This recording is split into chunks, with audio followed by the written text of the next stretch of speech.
Welcome to our digital stage. My name is Ashley Gordon, And I'm Anthony. and we are co-founders of Castle of Our Skins. Today, we are very, very excited to be able to welcome some truly amazing, more truly amazing performers, creators, movers, and shakers to our Founder Chat series. Today, we have the New York-based group WeFreeStrings. Named after Rashaan Roland Kirk's 1961 album, WeFreeStrings began in 2011 as a collective with Melanie Dyer and violinist Charles Burnham. Of the improvising group, Phil Freeman from The Wire magazine says that WeFreeStrings combines free jazz with the music of African American string bands and classical avant-garde. It picks up where the likes of the Revolutionary Ensemble and James Blood Ulmer's Odyssey left off, adding sounds previously heard in Ornette Coleman's Writing for Strings.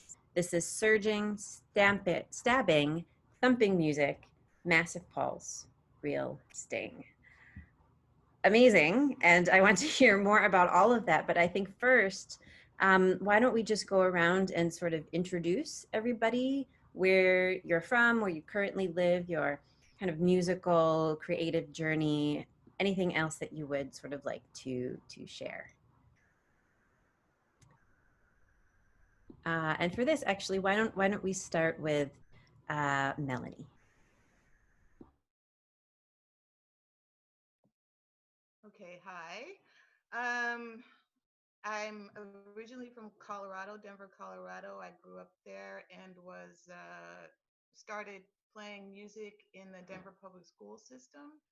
I always say that the viola chose me, that I did not choose the viola because when the school system was offering us opportunities to play, the viola was the only instrument left in the band room.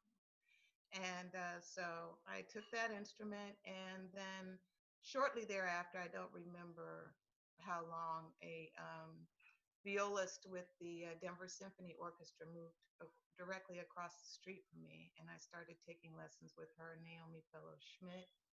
I currently live in Leonia, New Jersey, which I call up and over town, in proximity to New York. Um, what were some of the other aspects of your question? And anything really, just as an introduction, your musical journey, creative journey, anything that Oh, you would like to okay. share. Yes. So, started out, classically trained. I'd always had an interest in improvised music. When I moved to New York, I became part of some improvising ensembles with Ken McIntyre and with the Williamsburg Music Composer Contemporary Composers Orchestra, um, with Joe Ford and Jerry Eastman. I met some other string players there. Uh, um, Eileen Folsom and Jason Wong were both part of those ensembles. Um, I I also I when I where I raised my family in Boston. I had four children. Raised them in Boston, and began playing with the Roxbury Blues aesthetic every Friday and Saturday night on the bandstand there at Connolly Stardust Lounge, which I understand has been raised since. Then came to New York and did about 7 year stint at St. Nick's Pub uptown in Harlem with the Harlem Arts Ensemble. I was with Donald Smith and just everybody played it. Not everybody, but a lot of notable people. Uh, Frank Lacey, Salim Washington, Donald Smith, Andy McLeod. So we did a lot of more or less based on straight ahead music. How did I come into the space that I'm in now?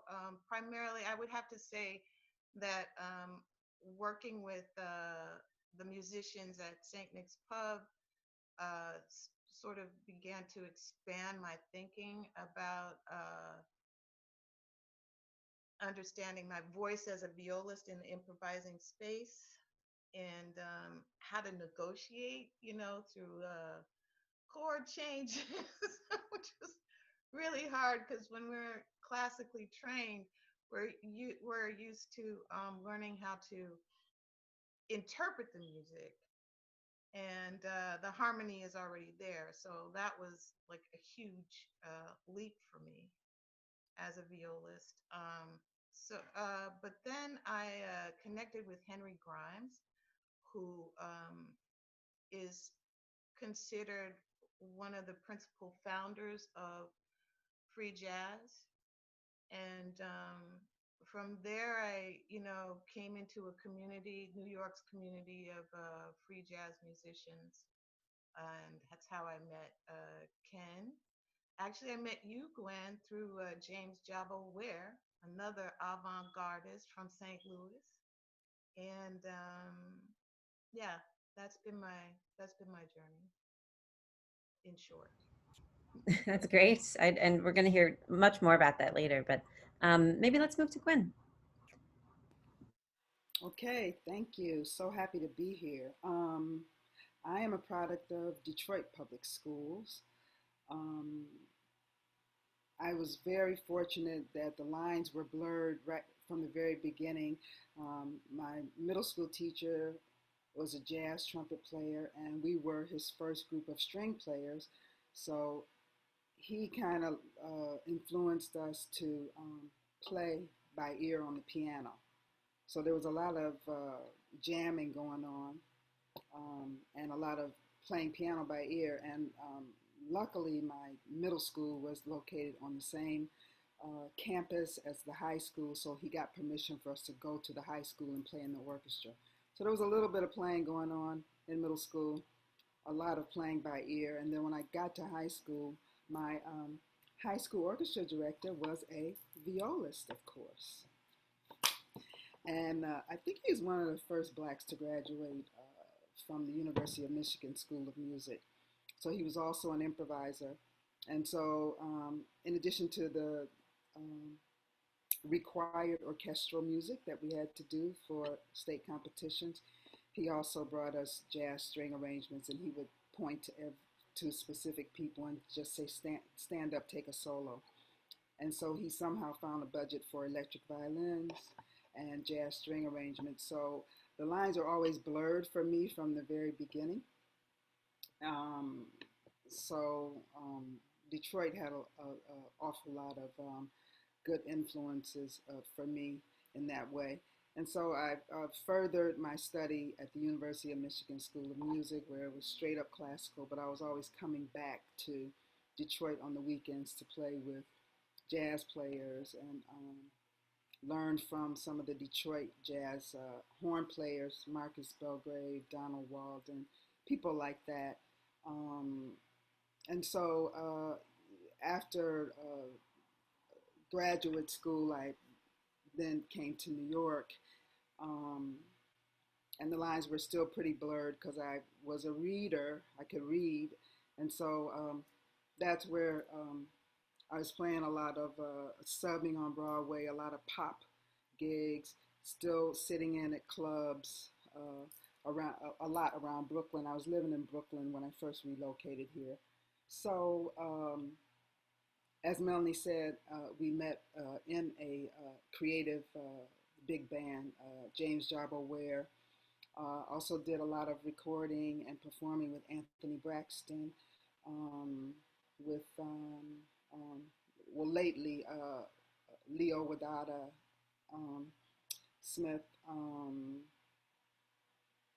just kind of really a cross section of people.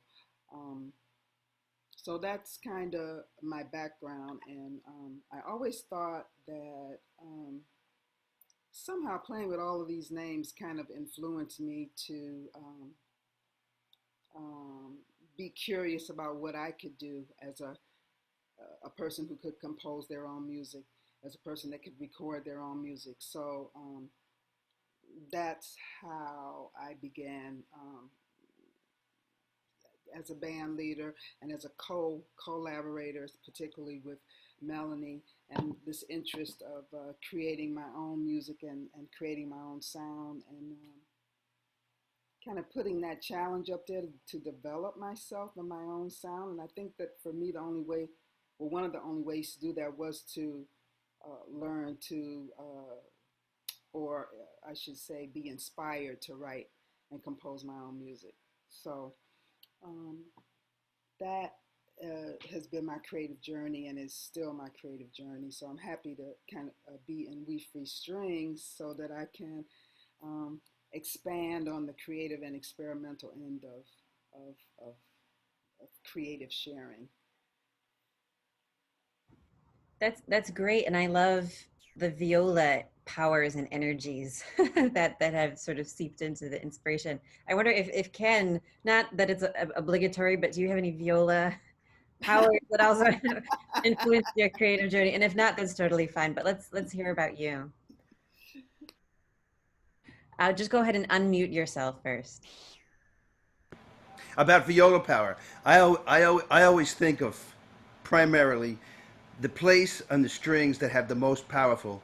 Sorry, upper guys. Sorry, celli and violinists, but viola and bass is the place.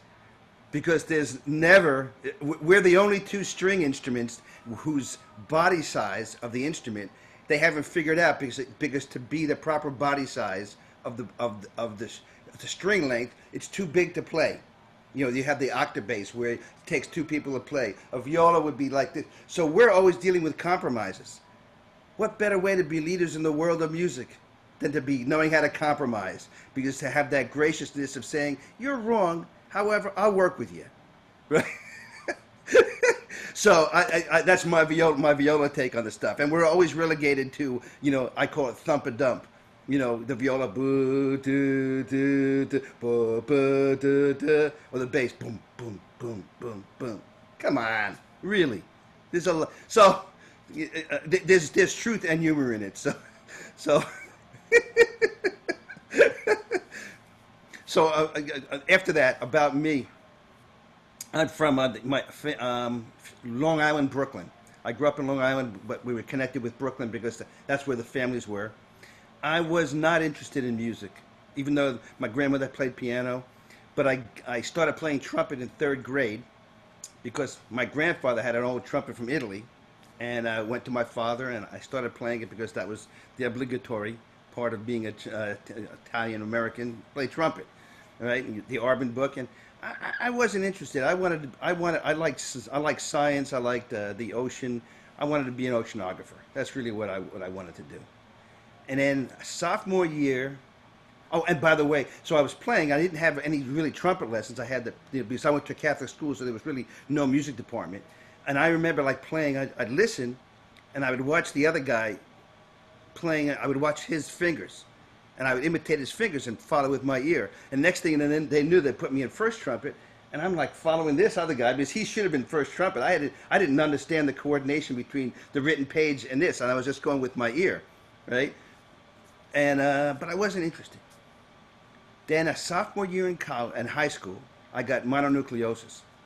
And my brother, who was in a public school, his teacher sent me some recordings, and I heard Ornette, Jazz Abstractions, Gunther Schuller. That was it.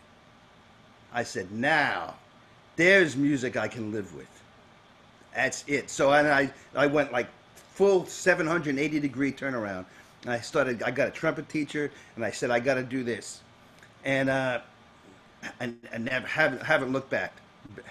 So I went to school in Syracuse University. I got my undergrad in Syracuse. And I never made a distinction. I didn't know there's a distinction between whether you compose music, whether it's composed. It's all music. So the idea of, once I got the coordination of finger, sound, paper, it all became like like life, a big mishmash. And you just kind of continue through it, and you figure out how to balance your way. So I've never made a distinction. In Syracuse, where I was in the jazz school, in the jazz group, the jazz ensembles, in the orchestra, in chamber groups. I get to my senior year, and what happens is I hit a wall. I couldn't play trumpet anymore. I didn't understand what I was doing. I felt like I'm a fraud. I can't do this. What? And then what winds up happening, I had my wisdom teeth taken out. So all four at once. I go to the hospital. Can't play. My mouth is like wired up. So I go to the jam sessions, right? And and meanwhile, I never liked bass players that I heard. That I always felt like, what's the difference between a metronome and a bass player? Come on, give me something. And I would always say, what? So I'm in this session. I can't play, but I'm going hanging out. I'm listening to everybody playing. There's no bass player, and there's a bass in the corner. And I kind of walk over there playing. I start to play, and I go, what? What? And then someone says, you've been studying bass? I said, no, I never played it before. That was it. So Melanie, I totally get you. The trumpet didn't grab me, but the bass said, "Vieni qui, per piacere," and that was it. So I was it. I didn't do my senior recital in trumpet. I quit, and my trumpet teacher, who was from the Chicago's, who was played the Chicago Symphony for years, right? He goes, I always knew you were a string player. Right? I won't use the word, but you can fill in the blanks with words he said, right? Because, when I was in the orchestra, in the trumpet section, the brass section, when we were playing Mozart and Beethoven, right? Everybody has their magazine, their Sports Illustrated, they have their car magazine, right? And the 700 million rest, they're looking. I have the score. I'm watching the score. And I go, oh. So yeah, I guess I was a string player. So I didn't turn back since then. So and they actually, Syracuse University actually let me finish my degree 2 years later if I could do 2 recitals. So I had already learned about the music on the part about, I knew how to transpose it to the bass. But I feel like when I started playing the bass is when I really started to understand music, because from the ground up, all of a sudden all this stuff happened. So I pursued that. So after Syracuse, I moved to Boston, and I had 3 years in Boston. So again, studying counterpoint with. I don't know if you guys in Boston, if you remember a guy named Dr. David, Avram David. Does that name ring a bell? He's since passed away. So I studied, privately with him, counterpoint, and I played in the. Do you know the Aardvark, or the Aardvark Orchestra? Mark Harvey. Oh, you guys should check him out. So because he's a minister, and we used to do. He's still a minister up in Cambridge, and he does a lot of cross. You guys would be great. A lot of cross seeding of communities. Community of color, community of homeless people, everything. We used to do the jazz all night stuff. And again, he went to Syracuse too, and we didn't meet there. But he's, again, a resource of community building, community building, just like you guys are. You should check him out, the Aardvark Orchestra and Mark Harvey. So from there, I spent some time, and then I wound up moving to L.A., where I got a chance. Oh, Boston, Arnie Cheatham. If you guys don't know Arnie Cheatham, you know Arnie? All right, so Arnie is one of my teachers. Because I've always been straddling this world between the classical and the jazz. Because I didn't see it. You have a left shoe and a right shoe. They're both important. So as far as I'm concerned, the two go hand in hand. Left shoe, right shoe. Left shoe, right shoe. Classical, not classical. It's a music. It's either good or bad. Let's see. Mr. Ellington once said, "It's either good or it's bad."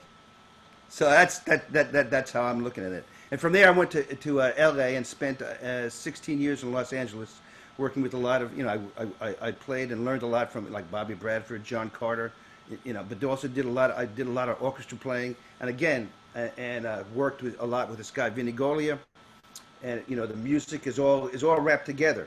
You have to have. I always feel like I have to have both. It's like the ball, that you're carrying the ball and bringing it around.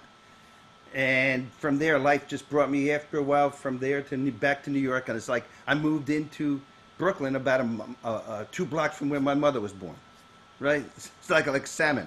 And this is where I met these 2 beautiful ladies over here. I remember, Gwen, we had I think we still don't know what we were doing. We were doing something.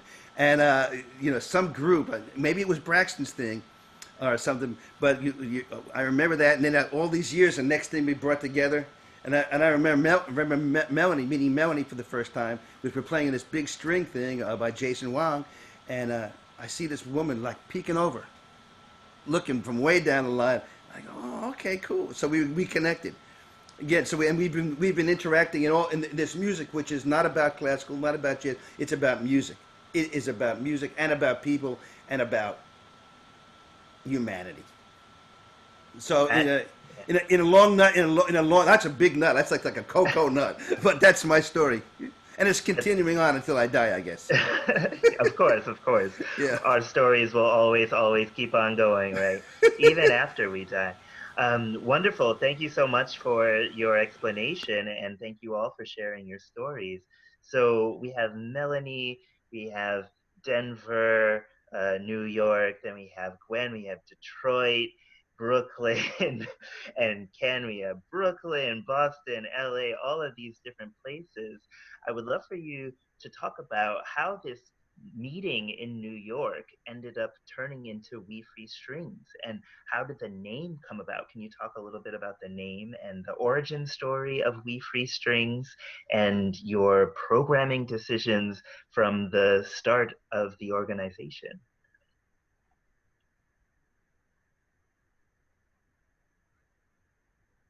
Oh, Melanie, yeah. Yeah, I'll start that. So, we Free Strings came together when I had this brownstone in Harlem and was doing a lot of underground programming in the brownstone, having to do not with just with cultural but also social and eco-social environmentalism. My home hosted uh, talks from indigenous leaders about the sovereignty of the Iroquois Confederacy and so on. We did film, we did a one act play, we did music, we did talks. We even hosted at one point a group of refuseniks from Israel who came to talk about their experiences in the Israeli army and why they left. So and that so so that was something that I always wanted to do. From very early on was to own a space in which uh, people could gather and freely have the resources to present cultural, social, political programs that could be shared across the community. So the result was audiences with artists across disciplines, um, working people, people who were out of work, neighbors. And so it was kind of out of that the We Free Strings was born. I think we first came together, the original group first came together originally to look at some string music that had been composed by Hamlet Blewett, and we never got hold of the music. So when we came together, we just sat down and started playing. No music. We're like, look, we're all here. Let's just play. And that's what we did. And that started the dialogue. And at that time, we would get together like once a week at the house. And, I always had food and everything. And, we would get together for hours and play. We would record our free improvisations, listen back, and develop a sound. Well, there was some turmoil going on in my life, and the house, I lost the house, and I stopped playing for mm, a couple of years, maybe about, I don't know, maybe about 3 years. And I really wanted to get back to it. And so I called Charles Burnham, and Charles, like, he says to me, finally, I don't know what you've been waiting for. you know? And the ensemble was my first vehicle And perhaps still, even though I'm branching out, because people are asking me to write, I'd never written or composed any music before that. But that was my first and my main compositional vehicle was for that ensemble. And so we, I wanted to do a recording, and I wanted to, get this ensemble going again. And but there were some personnel changes, and I wanted to play with Ken. I knew I wanted to play with Ken. Gwen and I had reconnected already because Gwen kind of got me started playing viola again through her ensemble, New Muse Quartet, which really got me back on the bicycle. And I had to work really, really hard to play some of the music, and it was interesting coming back to that at this age, um, because there are some physical things that you just, you don't, you have to get that stuff back as much as possible. And and Gwen and I just became really fast comrades. Like, honestly, Gwen, I attribute a lot of my ability to keep going to our friendship and our sisterhood. I just could not. I mean, we talk just about every single day. And Gwen is unlike me, who has a tendency, as she says, to go dark. Gwen keeps me like, and I will do it. She is so upbeat and so positive, and her favorite expression is like, Gwen, what do you think about this? Should we be doing such and such and such a thing, or should I do this? And she's like, of course you should. Like, why are you even questioning? She never doubts. And so having Gwen there, Charles, hearing Ken and what a monster he is on the bass, I really, I mean, the bass, I wanted to be a bass player. I also wanted to be a harpist. But the bass is such an integral part of what I hear in the music. I was always interested in the idea of a string ensemble with bass. And I always felt that, the in terms of an improvising ensemble, that the configuration would be violin, viola, cello, and bass. That's how I originally, conceived the quartet. And then, I guess because I've been playing with so many jazz ensembles, I mean, drum is an integral part of that too. Um, so I guess so that's how we got started. We came together again, and when was it, like 2016? I think was the first time we got together. I wrote some music. We started rehearsing,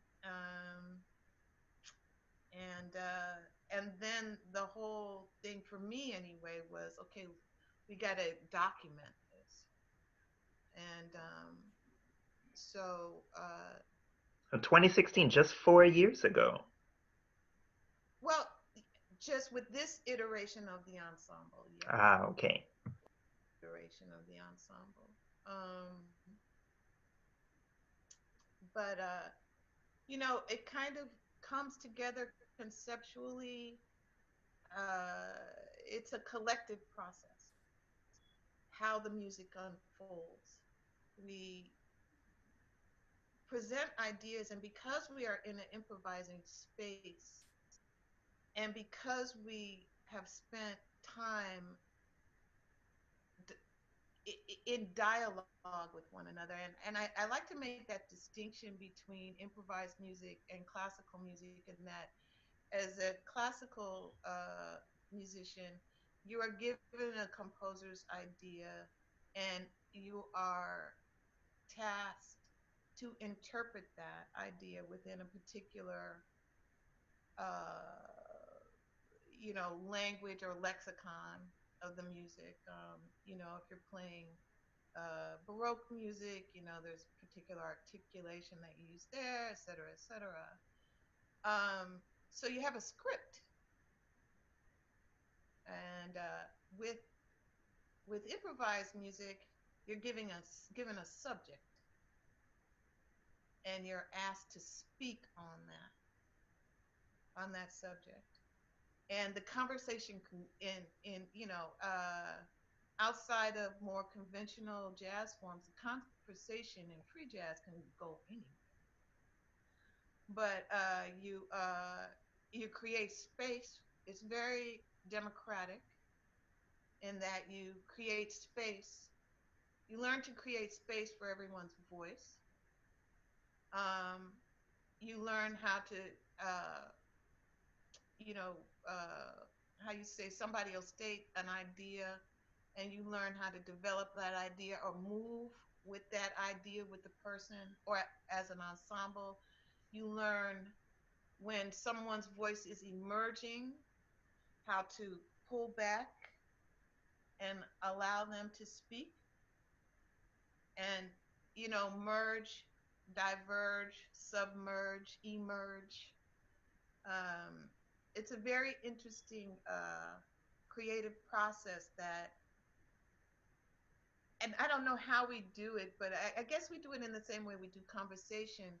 You know, it reaches a pitch, a climax, and then you just kind of organically understand where that denouement is going to be, and you come together. So it's just, it really does speak to this idea of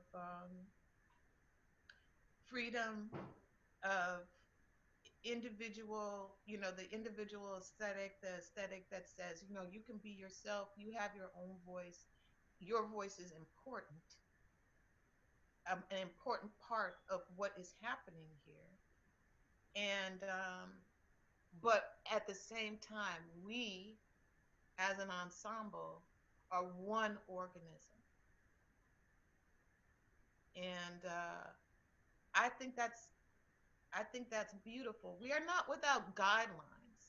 You know, we do plan things out, but within the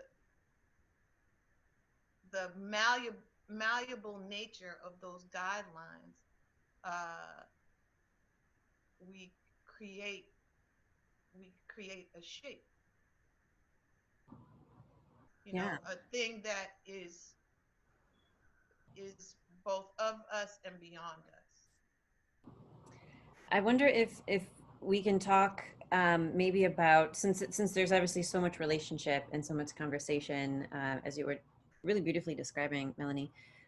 Was there, or I'm probably sure, yes, there's a lot, but could you maybe talk about a particular memorable moment being on stage working together at maybe a specific venue, or it was related to a certain um, time in your life or something like this? But is there a sort of a memorable moment that you can um, kind of share with us? And maybe I'll have, if you don't mind, Gwen Yeah. share. Um, wow. I mean, there are all. It seems with this group, with this band, there's always like memorable moments. What I enjoy about, I think the most intriguing part for me, that I long to do more of, and that I don't really have to long to do more of it because there's a lot of freedom here with this group, and it has definitely had an influence in other ensembles that are playing, and particularly my string quartet. I think what we're talking about here is the collective improvisation, and that we do just spontaneously. To me, those are the moments. To me, that to me, that kind of feels like, that kind of defines the real color or the real concept and meaning of music, is when we are, as musicians, just sit down and just have this conversation through our instruments together. And the moment, this moment that you're asking about, I think for me, is when we all in together. Like we've all had this conversation. I mean, it's not like we sit down and say, all right, y'all, let's start collectively improvising. We all get together, we come in a room, we tune up or whatever we do, and we just start playing. And when we all just start playing and discovering and listening, which listening is a big, huge part of it, when we all start doing that, and somehow when we're listening to each other in this conversation, and we all have said what we needed to say, and we've all expressed all of these emotions and ideas, which translate into dynamics and articulations and rhythms and space and register and exploring extended techniques on our instruments and being very exploring a lot on our instruments. And when we all come to this like conclusion that we've all said what we needed to say right at that moment, that's one of those moments for me. Collective improvising, just spontaneous collective improvising. Because I think if you aren't in this this way of being really present, I don't think you can do that. And I think that I just think that I think it would be great to just do an orchestra gig and we just start off like that before we even start reading any repertoire that's on the actual program that we have to present for a concert. I mean, I think it's a good way for everybody to really get to know each other and to listen and to hear what you are about and how whatever phrases you choose to play and how those interact with other people. Are you really listening to everybody? I think it's a great tool to kind of set the groundwork for the beginning of the rehearsal. So that's that magic moment for me. Exactly. And centering, as you were saying, really making sure that people are present. That's Yeah, that's it. That really keeps you grounded and centering if you're really listening like that and taking it in and finding it interesting and intriguing what you hear in the room. it's Can I beautiful. can I speak on something? I mean, it's not as if we're not coming from a language of, the string players that come before us as well. We are using a language that was developed within a cultural aesthetic of jazz and extending that language and adding to that vocabulary. So it's not as if, you know, it's not as if we're speaking a language that we don't know. Or making up, I mean, there are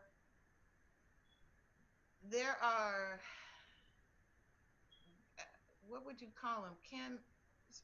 Maybe you can help me with this. I'm trying to say that there are like elements uh, that tools of the language, rhythmic tools, phrasings, A thematical palette. tools. Yes, Yeah. yeah, a palette. Thank you.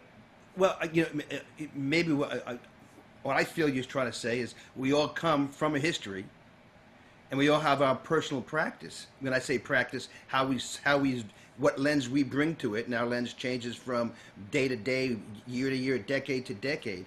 However, with that practice, we also bring in our own individuality, which then takes the language, to another place. That hopefully, when the next people that after us, we influence other people to take their lens and make it bigger. I mean, so I think that's what you're saying. When we come from a language that we're also expanding, just because we are who we are, and we're being in present tense. We're not mimicking. We're not circus animals that, okay, we do this trick 3,000 times the same way. I mean, I'm sorry, it's not that way. I think that's what you would get. At least that's my experience. What we do with free strings and what we do individually. Am I too far off from what you're saying? Yeah, no, I hear you. It is about a practice. I mean, I know that when I go through, the Coltrane transcriptions, I've been through the Charlie Parker transcriptions. I listen to Ornette. I listen to Billy Bang. I listen to Leroy Jenkins. I listen to Stuff Smith. I wish I could play like Ray Nance. Yeah, but you come you out know, with you. But you come out with you. That's the yeah, but beauty. but all of those what I'm saying is this music, and in particular my writing, because I'm not or orchestral in the writing. I mean, I think the ideas that I put on paper are very, very minimalist. And I know that, I do arrangements, but when I put those arrangements in your hands, you make them something so much greater than what I imagined it to be. And and I think about when I'm writing, I think about Cecil Taylor's unit structure approach. I think about I think about Monk. Some I mean lately I've been thinking about James Brown. I'm trying to work on something so that we can get in the studio on the 25th with something based on that. I could get some band space to do it. But yeah, all of these different elements. But I really do feel like we are coming from an African American aesthetic. I think people do not know how. I mean, it's in, it's interesting when I read these articles, reviews. We haven't had many, but I think the people not really sure what we are. We free strings, I mean, I don't think. I mean, we have avant-garde elements. We have classical elements. I think people get stumped by the string player thing. Like you know, uh, I think you know we definitely you know. And the other thing is that I don't write when I write for We Free Strings. I write with the musicians in mind. I'm not writing music. I don't ask Charles to play the violin. I don't ask Gwen to play the violin. I don't ask Ken to play bass. I ask Ken to be Ken. I ask Charles to be Charles because I want that sound.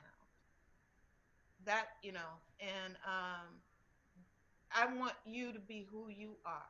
Like there are pieces that I've written that I can't really imagine. I mean, I'm sure other people would bring it, whatever they would bring, but I'm like, when I hear it, I'm hearing you guys, you know, I'm hearing you. And I think that's a beautiful thing about having an ensemble, an improvising ensemble that can stay together because ultimately, and it's just so difficult to do in the 21st century, with as freelance musicians, and I don't know, I think maybe age has something to do with it too. No, seriously, because when you're young, you can spend time, being broke and you know doing stuff that you can't spend time as a responsible adult, you know, person, you know.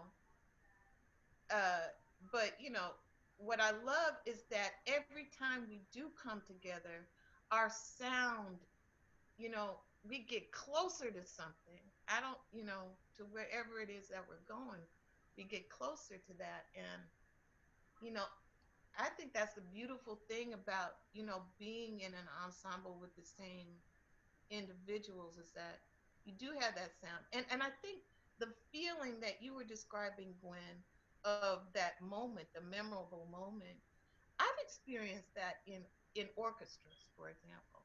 I remember, the first time, not that I heard, but that I played Symphony Pathétique in an orchestra.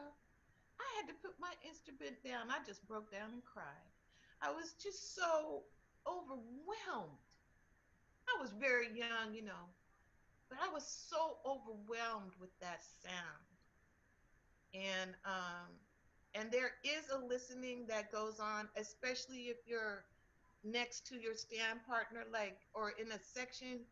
you're still trying to make that oneness happen, that one voice happen. Um, but the difference is that you're all trying to sound the same. You're trying to articulate things so that you sound like, everything's articulated the same.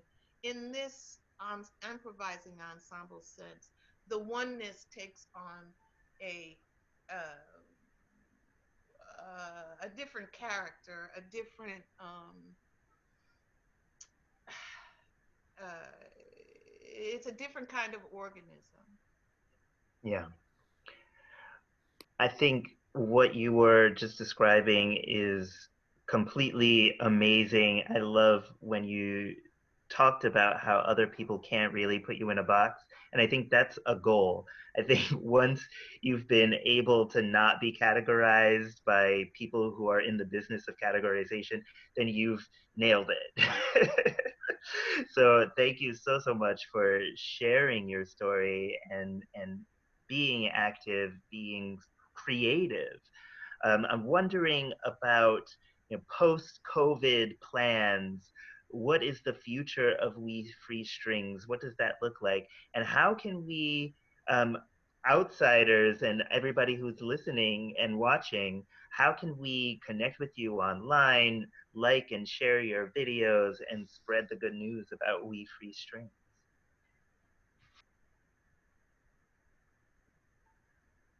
Well, I mean, you know, uh, what? Well, COVID has not kept us apart. In fact, Ken and Gwen and I did a live stream on May 9th. We put our masks on. We went into George Preston's Museum of Art and Origin. We distanced with our masks on. I mean, I'm sure people thought, had a WTF moment about that, you know. But I just, I mean, it was so cool that you all were willing to do that because I think we killed it, and that, I mean, I think we did a really good, we, we always play original music. Sometimes we'll bring in an interesting arrangement of a we free arrangement of something like Duke Ellington's sound of like a Charles Mingus tune or something like that. I think Duke Ellington's Sound of Love was the last thing that we did like that. So the COVID hasn't stopped us. The next thing that we're going to do, which is quite fortuitous, is that we were asked to do a pre-recorded video that would be streamed, but we get to go in the studio, and that means that I need to finish this James Brown piece. But I got some other new stuff for us to do. And so I'm excited about that. It does put a limitation on the ensemble in that because we have to social distance, we can only bring 4 people into the studio because there are only 4 booths. But Charles has this new tricked out instrument that is I think it's that, that Brazilian, I don't know if you've seen this video. What it is, it's a violin. It's tuned the same as a regular violin, only it's an octave lower. So it's lower than the viola. And Charles is just dying to, like, he was so excited when I talked to him about this instrument. He's like so ready. So on August 25th, we're going to go into the studio and record some music. And so I think we'll probably, do some stuff that we haven't been, the Baraka thing that we haven't been able to record. maybe that new piece that we did, Love in the Form of Sacred Outrage, you know, do Gwen's piece. Ken, I still haven't looked at your duet. Charles has a duet. Yeah, I'm gonna try to get as much out of this studio thing as possible because I've been dying to continue documenting us, and it's really hard. You know, you just don't have the money. I don't know how to negotiate with these record labels, you know, and the only way that a musician becomes legitimized, especially if you're in this improvising space or any space, really, any artist, is to have a documented body of work. We've It's done true. Yeah. yeah, we've done one recording. And so I guess the goal is, you know, to continue to document. You know, in terms of what's up online, or you know, we don't have a whole lot of videos. Everything is pretty much on the website that you pulled the blurb from, um, Ashley. So Well, the websites, I'll just share melaniedyer.com, right? We free yeah, MelanieDyerViola.com. melaniedyrviola.com / we free strings. People can find out on Facebook with We Free Strings as well as your SoundCloud, right? And Yeah. They can find We Free Strings there. Um, that's then where. also for future, right? For album number 2, being able to join your mailing list and hear about the latest and maybe the next live stream sort of quarantine concert. But encouraging any and everyone listening to stay connected about all the good things that are in store for the group. Right. Yeah. So I'm hoping that I'm hoping that we can do the masked record the masked celebration only without the masks. Maybe we'll wear masks in the studio. I don't know. Since they're doing a video. Why not? August 25th. That's going to be a great studio date. Well, this has been so humbling to hear all of you speak and share your stories, and the energy obviously is so rich in this Zoom call. So I can only imagine, and I'm sure everyone else listening can only imagine how rich that energy is when you do get together to play. So please do check out We Free Strings on Facebook, their SoundCloud, online. Listen to album 1, check out album 2, join the mailing list, and stay connected.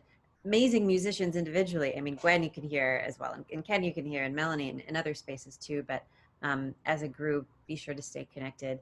For anyone who is listening, if you're just joining in for this Founders Chat series and missed our other conversations with the String Queens, Decomposed, Dr. Louise Toppin, Challenge the Stats, you can go to kesselskins.org, find all those archived conversations. This conversation will be archived as well too, so you can always check back to see who did they name, who is Melanie inspired by, and this James Brown, when was that going to come out again? And stay connected. It's very much like We Free Strings, this living dialogue and conversation and being very present. So stay connected, stay in touch. Tune in next week where we'll have Danielle Dauda, who's the founder of the Berlin-based The String Orchestra. So thank you so much, Melanie, Gwen. Thank you, Ashley and Anthony. You know, it's extraordinary that you're sharing, you know, your resources and your light with other people, and that is what, you know, community and support, you know, supporting each other is about. We really appreciate that. Thank you for your interest in expanding string players and people who are kind of thinking outside the box, so to speak. I don't know, maybe not so much, but we are definitely expansive players, expansive people. So thanks for your interest in that and having us. Really appreciate that. And congratulations and continued good work. Keep it going, keep it going. So I think when we first met, you were just starting actually back in Charleston. It was just getting going. So I've been watching. I may not comment all the time on Facebook, but I've been seeing, you know, it's not, you're not going unnoticed. So congratulations, both of you. Thank Yeah, I agree with that. Yeah, and the next time Yes. we have to talk about your experience with the masks and Yeah, the face absolutely. painting that we saw on YouTube, and we'll you. talk about that later. Now that's not the masks like this. That's the masks of psyche that go out. Let's make a distinct difference between masks and masks. Yes, and I know you've also done work with math people too. So there's many more things that we can talk about, and hopefully in person next time in Boston, New York, LA, Anthony's in the Netherlands. Who knows where we'll be? But thank you so much, everyone, for joining in this conversation, and tune in next week. Bye bye.